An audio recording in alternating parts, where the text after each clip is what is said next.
Hello viewers, welcome to education coverage.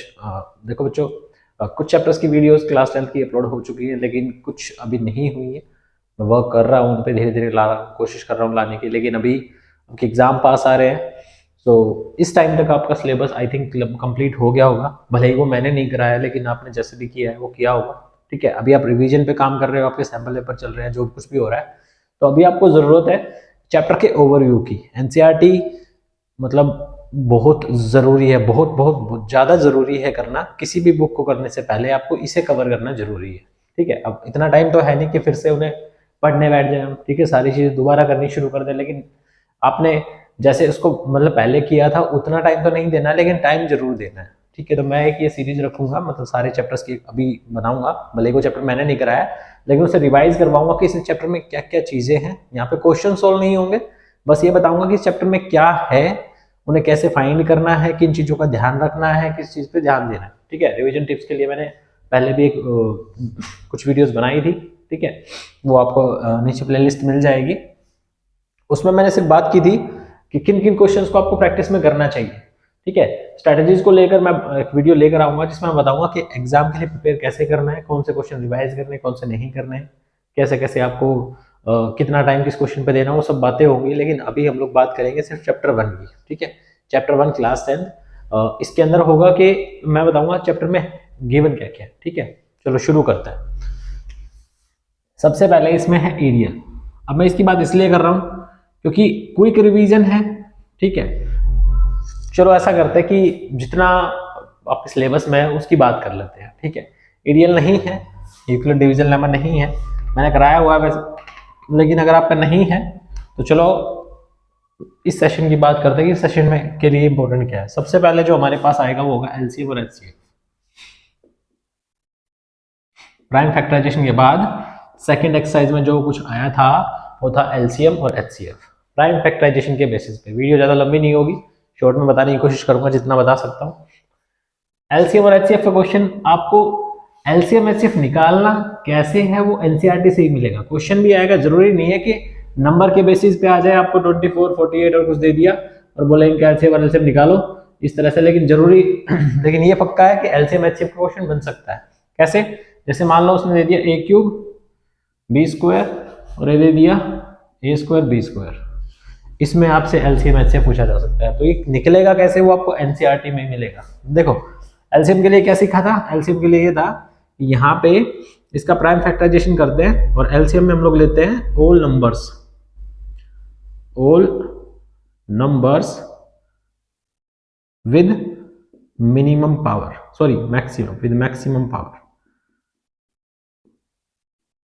ये था। ठीक है, सारे के सारे नंबर्स लेते हैं विद मैक्सिमम पावर। और एचसीएफ में क्या था, एचसीएफ में होता है common number with minimum power.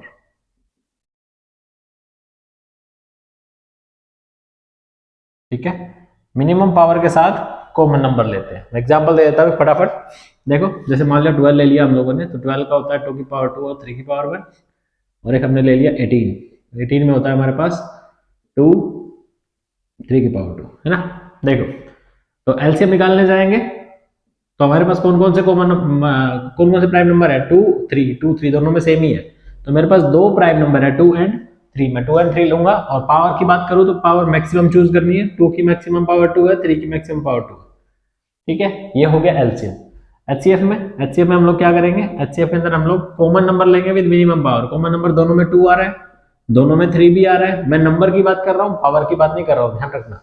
ठीक है, दोनों में कॉमन नंबर 2 और 3 दोनों में था, दोनों में से मिनिमम क्या था 1, दोनों में से मिनिमम क्या था 1। ये एलसीएफ, ये एचसीएफ। अब भले ही आपके पास इस फॉर्म में क्वेश्चन आ जाए, आपको इस पे बने रहना है। Common number with maximum power, sorry all number with maximum power, common number with minimum power. ठीक है, एलसीएम एचसीएफ। एलसीएम एचसीएफ का रिलेशन ये भी आपको पता है, एलसीएम मल्टीप्लाई एचसीएफ दोनों की मल्टीप्लाई करते हैं तो कितना आता है, प्रोडक्ट ऑफ बोथ नंबर। जिन नंबर का हमने एलसीएम एचसीएफ निकाला है उन दोनों की मल्टीप्लाई करो या एलसीएम एचसीएफ की मल्टीप्लाई करो, दोनों सेम है। इस रूल का भी यूज करके क्वेश्चन आ सकते हैं। यहाँ एक वैल्यू दी होगी, ठीक है, और ये दोनों नंबर दे दिए होंगे तो उसको उधर ले जाकर डिवाइड करते हैं, इसका क्वेश्चन आया था, ये पता होना चाहिए। तो ये काम है जरूरी याद करना, याद रखना। एक ये दो चीजें, ठीक है, ये हो गया। इसके बाद था एक कंपोजिट नंबर। कंपोजिट नंबर क्या होता है? कंपोजिट नंबर जिसमें मोर देन 2 फैक्टर होते हैं, कंपोजिट नंबर है। सॉरी, इसका क्वेश्चन कैसे पूछा गया था? इसका क्वेश्चन पूछा था कि ऐसे दे दिया था 5 × 4 × 3 × 2 तो मल्टीप्लाई 1 प्लस में यहाँ दे दिया था 3, बोला प्रूव करो ये कंपोजिट नंबर है। तो इसमें मैंने बताया था ना, यहाँ पे प्लस है, हम सबसे पहले 3 को कॉमन लेंगे, इसके बाद कॉमन लेने के बाद इसे अल्टीमेटली हमें प्राइम फैक्टराइजेशन फॉर्म में लाना होता है। प्राइम फैक्टराइजेशन फॉर्म में। अब मैंने करवा रखी है चीजें, या आपने जैसे भी कर रखी है, अब इन्हें रिवाइज करोगे। मैं सिर्फ ये बता रहा हूँ इस चैप्टर में कौन कौन सी चीजें थी, आपको इनको देखने पे ये याद आएगा कि भाई मुझे ये वाला टॉपिक देखना है, मुझे एलसीएम एचएफ का रूल याद है, इसमें देखने की जरूरत नहीं है, मुझे ये दोनों याद है, जरूरत नहीं है, याद आ गया कि हाँ ऐसे करते थे, ये वाला मल्टीप्लाई बनाना है। अब इसको लेकर कंफ्यूजन है कैसे मल्टीप्लाई बनाना है, तो वही फिर उस क्वेश्चन को रेफर करो जहां पे आपने किया हुआ है, क्योंकि सोल्यूशन करेंगे तो फिर वही लेंदी हो जाएगी चीजें। तो वही ये क्या करते हैं, कॉमन ले लेते हैं, उसके बाद में सबको मल्टीप्लाई में बनाते हैं। मल्टीप्लाई बनाने के बाद अगर मान लो मेरे पास ऐसे बन जाए 2 × 3 × 5, मैं क्या बोलूंगा, this is the prime factorization of the number and this number has more than 2 factors, this number has more than 2 factor, so this is a composite number. अभी जो मिड टर्म का पेपर हुआ था गवर्नमेंट स्कूल में, उसमें भी question आया था, ठीक है, करना वही था, और उसने तो 3 मार्क्स का दिया हुआ था, शायद 3 या 4 नंबर का दिया हुआ था क्वेश्चन, जबकि इतने नंबर का आना भी नहीं चाहिए था, लेकिन फिर भी आ गया, इजी क्वेश्चन था। तो कॉमन लेना है और लेने के बाद वही बताना है कि भाई कॉमन ले लिया हमने, और ये प्राइम फैक्टराइजेशन हम लोग देख रहे हैं इस नंबर की, तो इसके क्या है, मोर देन 2 फैक्टर है, मोर देन 2 फैक्टर है, सो this is a composite number. ठीक है, एलसीएम हो गया, एचसीएफ हो गया, कंपोजिट नंबर हो गए, दोनों के बीच में रिलेशन हो गया। इसके बाद था रेशनल और इरेशनल, राइट, रेशनल और इरेशनल, ये भी काफी अच्छा क्वेश्चन है और मोस्ट प्रोबेबली चांसेस है इस क्वेश्चन के आने के 3 मार्क्स में, ज्यादा से ज्यादा चांस है इसके आने के। मैं टाइप बता रहा हूँ, यहाँ पे प्रूव नहीं करा रहा हूँ, प्रूव आपने कर रखा होगा, मैंने कराया था, वो देख सकते हो, ठीक है। चैप्टर 1 की जो प्लेलिस्ट थी वो मैं नीचे ऐड कर दूंगा, तो अगर किसी टॉपिक में कंफ्यूजन हो तो आप वो देख सकते हो। देखो इसमें मैंने 2 टाइप बताए थे आपको, इरेशनल नंबर जब हम लोग प्रूव कर रहे थे तो मैंने 2 टाइप करवाए थे। पहला था टाइप 1, टाइप 1 में क्या था, एक था टाइप 2। टाइप 1 में था जिसमें सिर्फ इरेशनल नंबर के बारे में बात की हो, ओनली इरेशनल नंबर, है ना, √3, √5, √7, कुछ भी, मतलब इसके साथ में मल्टीप्लाई में, डिवाइड में, प्लस में, माइनस में, किसी भी चीज में कोई एक्स्ट्रा नंबर नहीं है, सिर्फ ये नंबर थे, इसको प्रूविंग करवाई थी, ठीक है।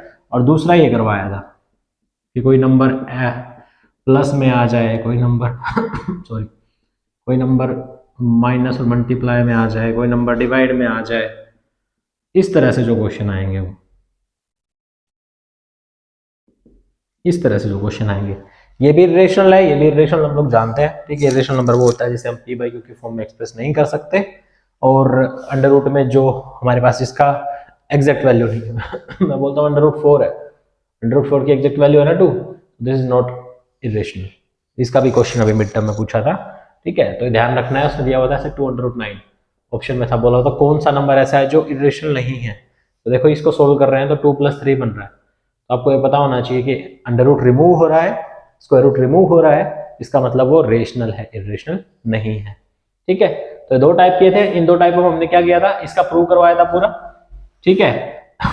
इसमें और इसमें डिफरेंस क्या था, इसमें हम लोग पूरा प्रूफ करते हैं और इसका प्रूफ करने का तरीका थोड़ा अलग था।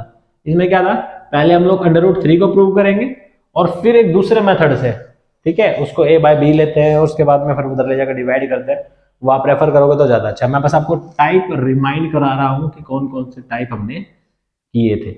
ये था इरेशनल वाला पार्ट। इसके बाद था टर्मिनेटिंग, नॉन टर्मिनेटिंग, इसके बारे में श्योर नहीं हुआ रहा कि नहीं आ रहा, लेकिन स्टिल बताया देता हूँ। टर्मिनेटिंग में क्या था, अगर हमारे पास 2m और 5n की पावर फॉर्म में, मतलब डिनोमिनेटर में अगर ये दिया हुआ था तो क्या होता है, टर्मिनेटिंग होता है। अगर ये होता है तो टर्मिनेटिंग होता है। लेट से मैंने एक नंबर लिया 17 अपॉन और नीचे आ गया 2, 5 और 7, ठीक है। तो डिनोमिनेटर वाले पार्ट से ही मुझे पता चलेगा कि नंबर टर्मिनेटिंग है या नॉन टर्मिनेटिंग है। अगर डिनोमिनेटर में सिर्फ 2 आया हो या सिर्फ 5 आया हो या 2 और 5 दोनों आए हो, मेरा पॉइंट समझ रहे हो, या सिर्फ 2 आ जाए या सिर्फ 5 आ जाए या फिर 2 और 5 दोनों आ जाए, ये 3 ही केसेस हैं हमारे पास जिसमें क्वेश्चन टर्मिनेटिंग होगा। अदरवाइज इनके साथ कोई और नंबर आया तो वो नॉन टर्मिनेटिंग होगा।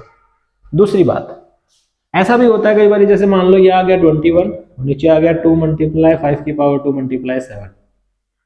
अब मैंने कहा था कि भाई 2 और 5 के साथ कोई एक्स्ट्रा नंबर नहीं आना चाहिए, यहाँ पे 7 आ गया तो हम बोलेंगे कि नॉन टर्मिनेटिंग है। नहीं, ये ध्यान रखना है कि जो एक्स्ट्रा नंबर है वो कहीं कैंसिल आउट तो नहीं हो रहा है। हमें ये देखना है कि जो नीचे एक्स्ट्रा नंबर आ रहा है क्या वो हट तो नहीं रहा है, डिवाइड तो नहीं हो रहा है। तो मैंने देखो 7 21 दोनों कट रहे थे, काट दिया 1 जा और 3 जा पे, तो नीचे कौन बचा? अब now we have 2 power 1 5 power 2 in the denominator. तो अब ये क्या हो गया? ये हो गया टर्मिनेटिंग। इसी तरह के थोड़ी सी छोटी सी ट्रिक यूज की जाती है और बच्चे फिर उसमें कंफ्यूज आते हैं। थोड़ा स्लाइड चेंज किया नहीं कि बिल्कुल कंफ्यूज। ठीक है, तो इन चीजों का ध्यान रखना है, ये इसमें ध्यान रखना है। टर्मिनेटिंग हो गया, रेशनल हो गया, ठीक है। आइडियल आ ही नहीं रहा है, उसके बेस पे कोई क्वेश्चन है नहीं। हाँ, एक चीज और थी, एलसीएम एचसीएफ में बताना भूल गया मैं। वर्ड प्रॉब्लम में भी क्वेश्चन पूछा जा सकता है एलसीएम और एचसीएफ का। ठीक है, एलसीएम का एक बड़ा अच्छा क्वेश्चन है जिसमें कॉमन पॉइंट के बारे में बात करता है। वो मान लो 3 ट्रैफिक लाइट की टाइमिंग्स दे देगा, स्कूल पीरियड्स की टाइमिंग दे देगा, या 3 लोग किसी ग्राउंड में भाग रहे हैं तो बोलेगा फर्स्ट वाले ने इतने पे स्टार्ट किया, दूसरे वाले ने इतने पे स्टार्ट किया। तो जब कभी भी ऐसी बात की जाए ना कि वो तीनों जाकर कहाँ मिलेंगे, मीटिंग पॉइंट बोल लो एक तरह से, जब ये बोला जाए कि तीनों जाकर कितने देर के बाद मिलेंगे, या तीनों एक साथ कितनी देर के बाद रिंग करेंगी, या तीनों एक साथ कितनी देर के बाद ब्लिंक करेंगी, जो भी, मतलब जब भी मीटिंग पॉइंट की बात की जाए कि वो आगे जाकर तीनों कहाँ मिल रहे हैं, वो एलसीएम है। मीटिंग पॉइंट की कभी भी बात करें तो एलसीएम है। ठीक है, अगर क्वेश्चन थोड़ा अच्छा देगा तो इसी तरह से देगा। ठीक है, एलसीएम क्या हुआ? जब भी कभी आगे जाके कॉमन पॉइंट की बात की जाए, लीस्ट कॉमन फैक्टर। ठीक है, सबसे छोटा कॉमन फैक्टर जहां वो सबसे पहली बार मिलेंगे वो। दूसरा है एचसीएफ। एचसीएफ में और चीज है, इसमें मैक्सिमम चीजों की बात की जाती है। ठीक है, मतलब ज्यादा से ज्यादा जब उसमें बोला जाएगा ना, मैक्स की बात करेगा, तो हम लोग एचसीएफ यूज करते हैं, हाईएस्ट कॉमन फैक्टर। इसके बाद लिस्ट वाले में मिनिमम, ठीक है, मिनिमम बोल देगा, लिस्ट बोल देगा, फर्स्ट कॉमन मल्टीपल जैसे आ गया तो मीटिंग पॉइंट मैंने बताया वो क्वेश्चन हो सकता है। तो इस तरह से आपको वहां आइडेंटिफाई करना है, ये कंफ्यूजन नहीं रहना चाहिए कि एलसीएम कहाँ लगाया है, एचसीएफ कहाँ लगाया है। ठीक है, तो ये क्लियर होगा तभी आप वहां पे अप्लाई कर पाओगे। मेरे हिसाब से चैप्टर 1 में इतना काफी है। ठीक है, मोस्ट प्रोबेबली चांसेस हैं अंडर रूट के क्वेश्चन के, रेशनल इरेशनल वाला बेस्ड, और एलसीएम एचसीएफ। ठीक है, और वो भी सॉरी, जो हमने कॉमन लिया था वो भी इंपॉर्टेंट क्वेश्चन था, कंपोजिट नंबर वाला बता दिया, लेकिन वो मिड टर्म में दे दिया तो शायद बोर्ड में ना आए, लेकिन ये दोनों पक्का आ सकते हैं। तो इसे रिवाइज करो, और कोई डाउट रहता है तो इसकी डिटेल वीडियो नीचे दी हुई है, सारी की सारी जो भी टॉपिक्स थे एक्सरसाइज वाइज करा रखे हैं मैंने। ठीक है, वो देख सकते हो आप लोग। इसी तरह से हम हर चैप्टर को एक बार ओवरव्यू कर लेंगे ताकि उनकी मेन चीजें एक बार याद हो जाए कि हाँ इनमें ये चीजें हैं। ठीक है, thank you for watching. If you like the video please press the like button. Video दोस्तों के साथ शेयर करना ताकि उनके लिए भी उनको भी अपनी प्रिपरेशन में थोड़ी हेल्प हो सके। Thank you.